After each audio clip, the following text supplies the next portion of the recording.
Engineering Guide to 21st Century Students.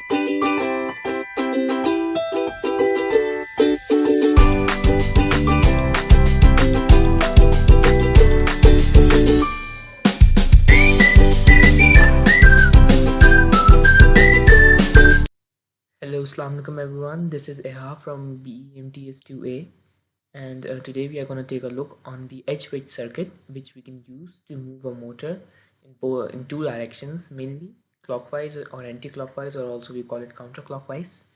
This is a very important circuit as we use it in many of the appliances that we use daily. So we're going to start. First of all, this semester project, why is it necessary, what is an edge bridge, and what are its applications? First of all, we are going to clarify that. So this semester project is related to DC motors and the directional control. An edge bridge which will allow us to control the directions of a motor in an RC car or other machines. Most of the modern projects such as robots, exoskeletons, and every other kind of part that require a motor to move, it have to be multi-directional. If we take a look at our surroundings, any electrical appliances that includes a motor must move in both directions, because in today's world, going forward has the equal importance of going reverse. If we want to move a hand of an exoskeleton, we need the motor to move in both directions. If we want to move the fingers of an exoskeleton, we need the motor to move in both directions. Similarly, in an RC car, we want it to go forward, we want it to go backward. In a remote controlled you can say helicopter, or in a remote controlled plane, even in a remote controlled toy plane, we want the turbine, the small turbines which are connected to the motor, to spin in both directions, so that the helicopter or the whatever you can call it, airplane, may move accordingly. So now I'm going to tell you the status of our working project and what experiences did I gain while working on it. So our project is in working condition, and it enabled us to gain a lot of experience while making it. It gave us the understanding of how to use MOSFETs and BJTs, and it also gave us the understanding, it gave us the power to make the decision that which should we use. We had the option to use both the MOSFETs or the BJTs. We took them, we researched on them, and we analyzed that which one would suit us better, which one would cost us less, which one is more reliable, which one is more temperature independent, and other factors, etc. So as we move forward, we can see that these are the contents, how this report is combined. First we have the introduction, then we have the simulations and the components that are used.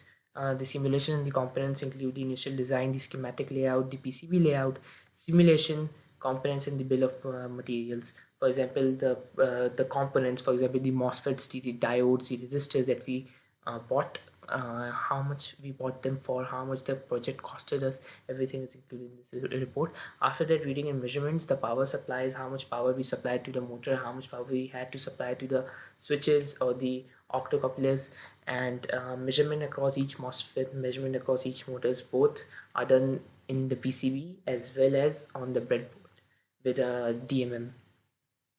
Practical implications are also included: breadboard, PCB, drop test, and finalization, etc. The video that represents or that proves that this project is running on a PCB board will be presented in the end, after we are done with the simulations and this project and this report. In conclusion is, as we all know, is necessary at the end of every report. So conclusion is also there. So if you go with the introduction, what is an edge bridge and what does it do? An edge bridge is an electronic circuit that switches the polarity of voltages applied to a load. It switches the polarity. It makes, for example, if we are giving positive current to a motor, it may move clockwise, but if we switch the direction of the current, it will start to move anti-clockwise. But how can we do it? We cannot again and again change the power supply. We cannot, in a working condition, we cannot continuously change the power supply, or put a device that changes the polarity or the direction of the current. So we have to make a circuit that can do it without requiring us to change the power supplies again and again, and that circuit is called an edge bridge. It allows the motor to run forward or backwards. The name is derived from its common schematic diagram, which represents an edge with 4 switching elements configured as the branches of the letter H and load connected as the crossbar.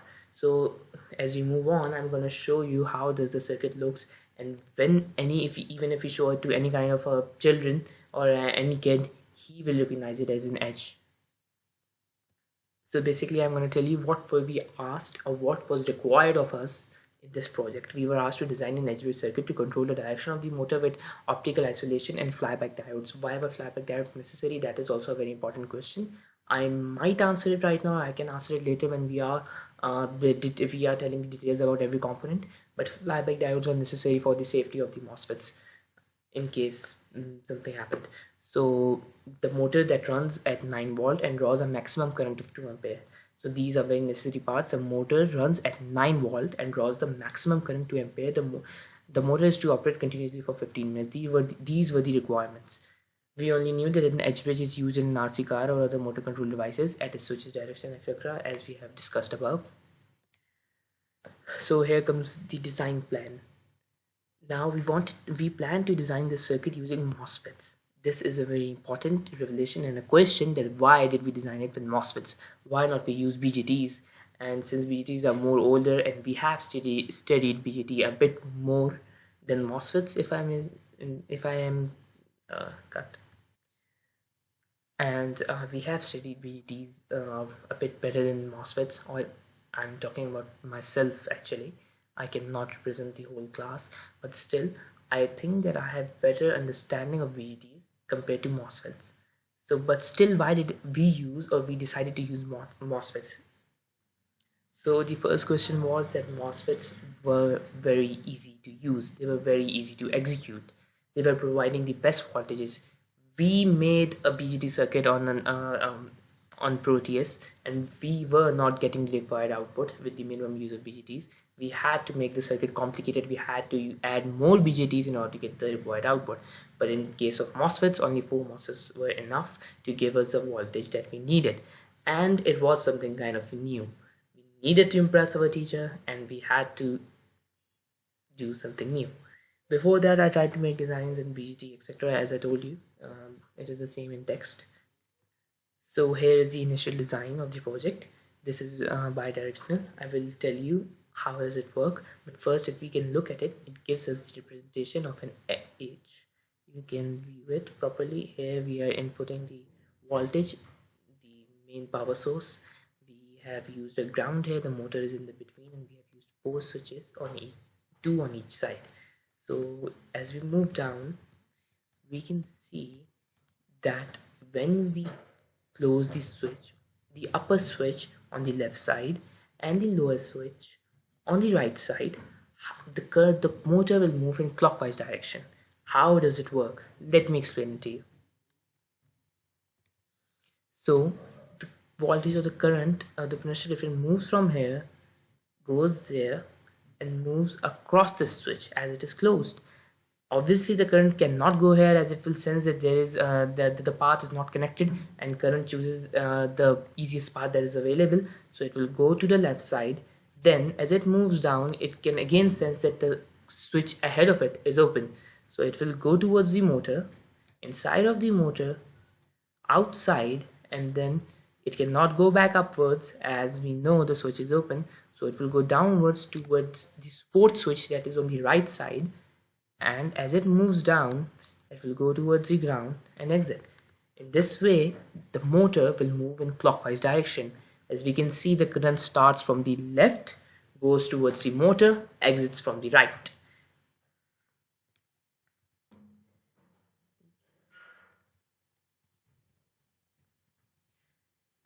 Now, as we move to counterclockwise, it's the opposite. Everything is same, but it's just the opposite. Similarly, the upper left switch is kept open, and the lower right switch is kept open. The upper right switch is kept closed, and the lower left switch is kept closed. The current will move from here, then across this switch, into the motors, then outside, and then moving across this switch number 3 to the ground. Now we can clearly see that this is just an opposite representation. Even if we take it in waveform, it is very same but opposite in direction of the diagram that we just made a few seconds ago. So this direction will make the motor move in counterclockwise direction. I hope you can understand it. Now, out of curiosity, we can ask ourselves that what will happen if we keep all the four switches open or all the four switches closed. If we keep all the four switches open, the answer is very obvious. The current will not find a path to move and the circuit will not run, or it will be a dead circuit. Simple as that. If we keep all the switches closed, the current will definitely move, but the motor will not run. The current will start moving from here, go down there, and then exit from the ground. Similarly on the opposite side, but as we all know that the current chooses the easiest path that is available to it, it won't go inside the motor, it won't go towards the motor, hence the motor won't run or the motor won't spin. So this is the schematic design that we designed it on a PC on the Proteus. So we have used diodes. I will give each and every information regarding what kind of diode we used, why we used these diodes, what kind of resistors, the value of the resistance of the resistors. Every single detail will be given and explained accordingly. But first, let us look at this. So here we can see that these four are the MOSFETs: Q1, Q2, Q4, and Q2, Q3, Q4 are all the MOSFETs. S3, S4, S2, and S1 are the switches, as we all know. The diodes are placed in front of the MOSFET. These are fly diodes. They are used to protect the MOSFETs in case anything that is not supposed to happen happens. So the MOSFET does not burn out. And trust me, the MOSFETs are much more costlier than the BJTs. And it might not sound a lot of value or a lot of money, but when you have to keep on buying the MOSFET again and again because it keeps burning out, you will realize the importance of these diodes, as I have personally experienced it. So it was a great experience. I need to tell it was a great experience in the sense of learning, but it was a bit annoying too, as we can only find such stuff in very, very specific places in Rawalpindi or Islamabad. They are not available on every other shop, but still, as engineers, we have to go through a lot of things in order to learn the society, in order to gain the experience for working in a practical life. So as we move down, these are just changings of the switches, and it's the same design that we just saw above. On paper, it looked like this. This was a bit clearer, and we used multiple grounds so that there was no issue in order for the current to flow away. From here we can input from this side, the main 12-volt power, resistors used, diodes, the motor in the center, MOSFETs, four MOSFETs across the each on the side of the motor. And now let's move down.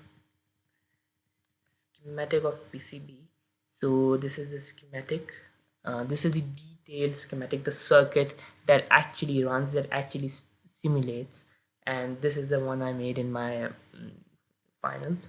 So here we can see that octocouplers are also used, a capacitor is also used. Why the capacitor is used?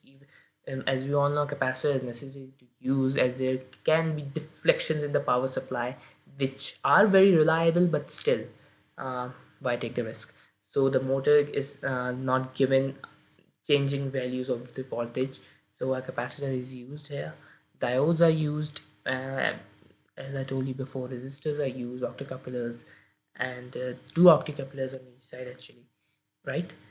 And the 5-volt power input for each octocoupler on both sides, and the main 12-volt power input which is used to run the motor. The maximum settings are, so we have tried the maximum and the minimum, so I don't know if you're able to view it. Let me try and zoom it a bit. Still it's a bit unclear, but I can tell you the values that we noted using these voltage and using this voltmeter and ammeter. They are listed below. The voltmeter was 10.4 I guess, and ammeter was 234 mAh, not H, mA. and we will confirm it as we move down. And if I was wrong, I will correct myself, because these are some values that you cannot keep in your mind for a long time. But still, let's move down. So this is the design on the PCB. Here is the real deal. Here is the deal that we have to practically create with our own hands. And our sir advises to use T45 or T40, because being very very young engineers, or not even engineers right now, but we are a bit bad at soldering. Thank God we did not mess up with this project, but still. So when we are unable to solder properly, the very thin copper lines, which are generally use T30 or T35 or even T25, they fade away, and hence the current is unable to pass. So our sir advises to use thicker lines, and we use the thickest available line, because we have bought the PCB. Why not use it? So here I don't think they are visible, but names are written. Me and my group fellows. PCB is printed below. Yeah, this is much more better. This is much more visible and much more easier to see. So all the this is the center. Here the motor will be placed. 4 MOSFETs: MOSFET 1, MOSFET 2, MOSFET 3, MOSFET 4, resistors, everything. Capacitor will be placed here. So we can move on. You get the idea of what I'm trying to explain. Okay, simulations. I will show you the simulations practically, so we can just move on from this, and I will show you the simulations. Here are the components that we used. So resistors, very necessary, every circuit requires them. Capacitors, a DC motor, obviously we are running a motor, we will need a DC motor, right? MOSFETs, I explained you why we used MOSFETs. Actually, two types of MOSFETs, P type and N type. The upper layer, the upper right and the upper left, were both P-type MOSFETs. The lower right and the lower left were both N-type MOSFETs. This is a very necessary detail, that the upper one were both P-type and the lower one were both N-type. P-type for IRF 9530, N-type for IRF 540. Capacitor was used of 100 microfarad, resistors 1 kilo ohm and 470 ohms respectively. There were approximately 6 resistors used in the circuit. Diodes, fly diodes, IN4007, optocouplers, PC817. These are the names if you require them to build it on your own. And connectors, 6-pin silicon connectors. Okay, so these are the bill of materials of edge-bridge using MOSFET. You might not see value written here, but I will show you the actual bill in a minute. Here it is. So the PCB cost is 300, and these are the details which are not very necessary, so we can move on from them. The MOSFET cost us 400 in the beginning, but since two of our MOSFETs burned out on the same place, this was a very necessary learning experience for us, because the upper left side of the MOSFET kept on burning out. All the 3 others worked perfectly. We bought another one, we used it, again it burned out. We were unable to understand. We were also using a diode. We were unable to understand why was this happening. Then we added a capacitor, and then maybe it got better, maybe it did not, or maybe the previous MOSFETs were not very good of quality. But the third time we were successful, and the MOSFET did not actually burn, and the motor was running for quite a long time in both directions, as you will see. So reading and measurements, power supply, the main power supply was of 12 volt. At the switches we provided with 5 volts. Measurement across the MOSFETs, so 110.4 millivolt, 12 millivolt, 12 millivolt. Q1, Q2 is 11.9 volt, 46.81 millivolt and 12 volt. Q3, again Q3 is very similar to, not very similar, but in some cases it is similar. So Q3 is 110.4 millivolt, 4.99 volt, 0 volt in the S. And as we move forward, Q4 11.9 volt, 5 microvolt and 0 volt in the S again. Measurement across the motors, yeah, here it is. So the voltage was 10.4 volts. That was I was correct about. The current was 435 milliampere. So the current that we measured using the ammeter in the Proteus was 435 milliampere, and the current that we measured on the breadboard using a DMM was very close to it. I guess it was 440 or crossing a bit above, but it was very similar. So such small minor differences are ignorable. Practical implementation, first we tried it on a breadboard. Obviously making mistakes on the PCB is very costly, so why not try it on the breadboard, fix your mistakes, and then implement it on a PCB. So here it is the pictures how it looked on a breadboard. A bit complicated, I guess, but it was very fun to make. Patching has always been my passion, not passion, but I enjoy patching circuits a lot. So here is the PCB. So some very noticeable things that I need to tell you. As you can see here, there is supposed to be an auto isolator here, right? Where is it? It is on the back side. Why we put it there, he will tell you. And we have used T blocks as switches. The passion was quite a better experience than our previous project, which was a DC power supply, as I will show you below. So here we have used opto isolator on the back side. We did this because the PCB is in a perfect working condition. This is to be noted. The PCB is in a perfect working condition and is practical as well, but due to a bit of technical and design issues, to not make it look untidy, to not mess things up, we had to place a T block and a PC817 opto isolator on the bottom of the copper side of the PCB circuit. But it is working fine, it does not change anything, right? Conclusion and summary. To summarize, we created an edge bridge that will control direction of the motors and other microcontrolling devices using MOSFETs, flyback diodes, and optocoupler, which were the requirement. Conclusion, to conclude, as far as the project is concerned, it has been a success and was executed to success, and we are looking forward to further projects. I would also like to add a few things from myself to make you better understand that the project was a success because the motor was able to run in both clockwise and counterclockwise directions with the help of 5 volts of 5 volts provided to the opto isolators and 12 volts provided to the motor itself. This was first implemented on the Proteus, then it was implemented on the breadboard, then finally it was implemented on the PCB board, and still we had some minor difficulties, as I told you about the MOSFET earlier, regarding the PCB board, but still we overcome them, and I will show you the video that will specify how the motor is running. First we need to see the simulations here. So here's the circuit. Let me run the simulation first. Here I will close the left side of the switches, and then I will press play.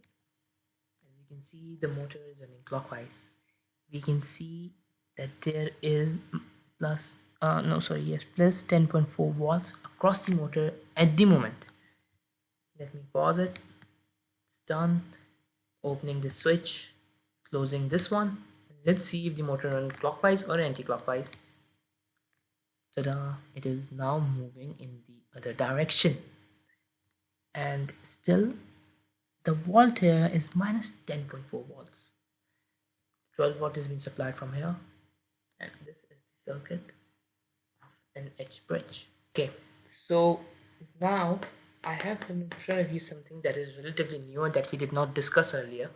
We have used an Arduino. We have programmed the source code inside it so that obviously we cannot again and again change turn off the switches or turn on the switches of the both sides, practically or physically. When the circuit is placed inside an RC car, it will have to work on signals. It will have to catch the signals and then implement the order accordingly. How do we do that? We have used an Arduino board.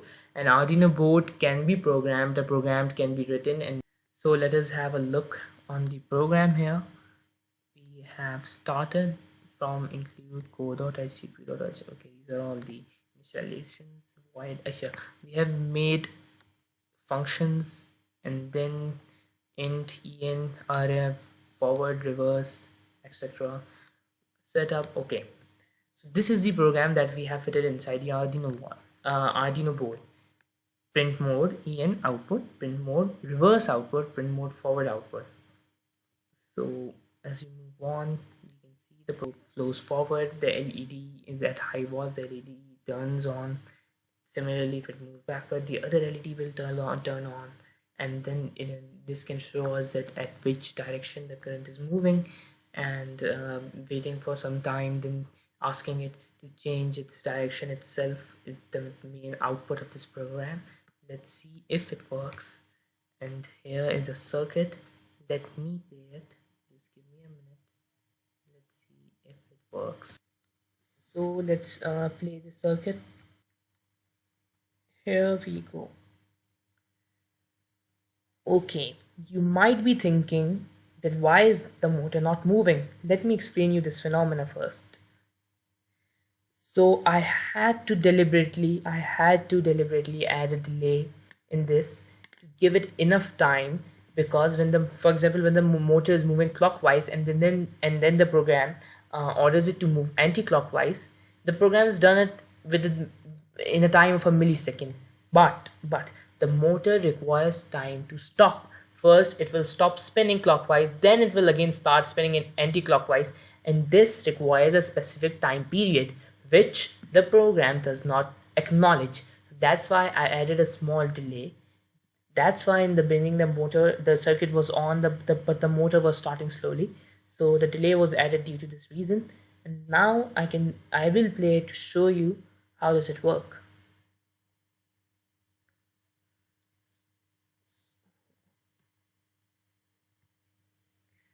So here I have turned it on. I have explained you the delay, why I added a delay in the program.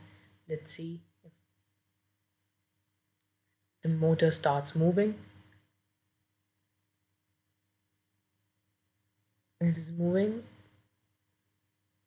Let's see when does it stop and moves in the opposite direction.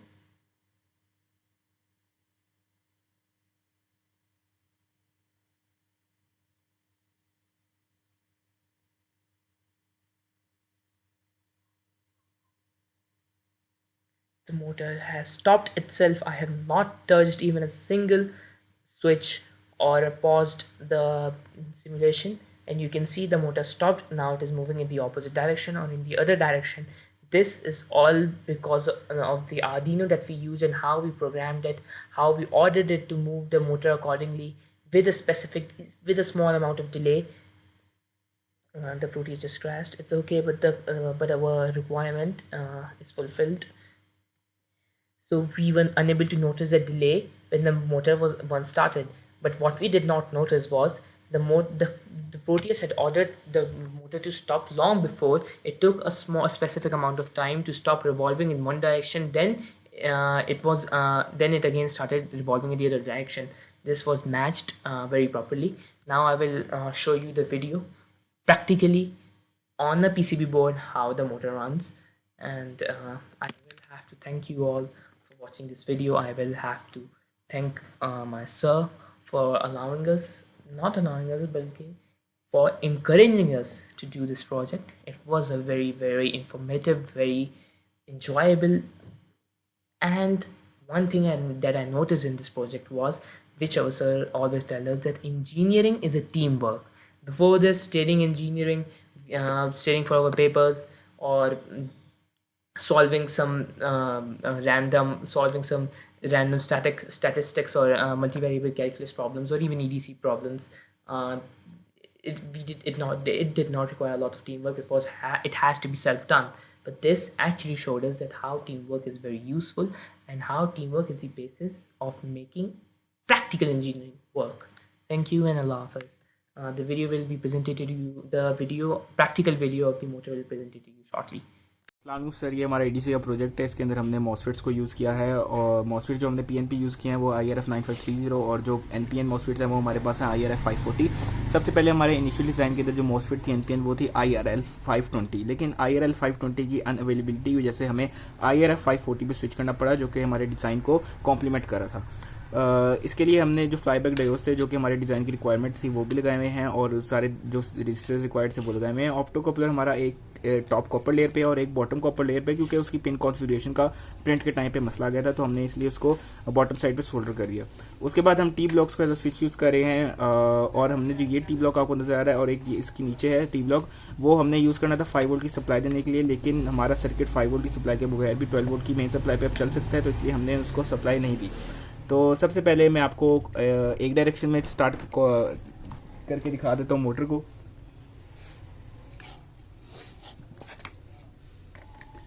तो जब हम इसको इसके अंदर connect करेंगे तो हमारी motor, आप जैसे देख सकते हैं, हमारी मोटर चल पड़ी है। उसके बाद मैंने इसको डिस्कनेक्ट कर दिया है और अब हम इसको दूसरी साइड के अंदर कनेक्ट करेंगे।